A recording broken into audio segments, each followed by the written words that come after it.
વડોદરામાં વાયુ પ્રદૂષણ ઘટાડવા 50 ફૂટ ઊંચાઈ સુધી પાણી છંટકાવ કરતા અત્યાધુનિક મશીનનો ડેમો યોજાયો। વડોદરા શહેરમાં દિન પ્રતિદિન વધી રહેલા વાયુ પ્રદૂષણને કાબૂમાં લેવા મહાનગરપાલિકા દ્વારા એક મહત્વપૂર્ણ અને સક્રિય પગલું ભરવામાં આવ્યું છે।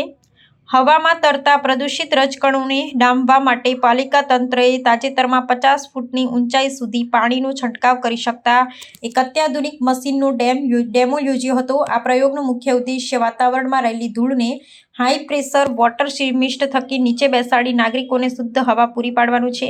આ આધુનિક ટેકનોલોજી હવામાં રહેલા ઝેરી વાયુઓ અને ધૂળના માઇક્રો રજકણોને પાણીની ઝીણી બૂંદો સાથે જોડી જમીન પર બેસાડી દે છે, જેનાથી શહેરના એક એર ક્વોલિટી ઇન્ડેક્સમાં સકારાત્મક સુધારો જોવા મળશે।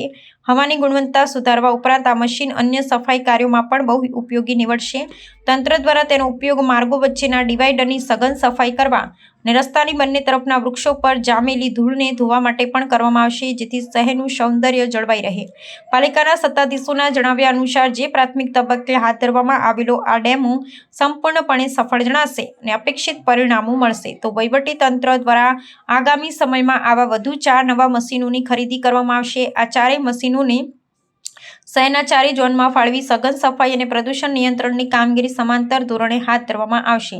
આયોજન બંધ રીતે લેવાયેલું આ પગલું સમગ્ર વડોદરાને પ્રદૂષણ મુક્ત અને સ્વચ્છ બનાવવાની દિશામાં અત્યંત અસરકારક સાબિત થશે।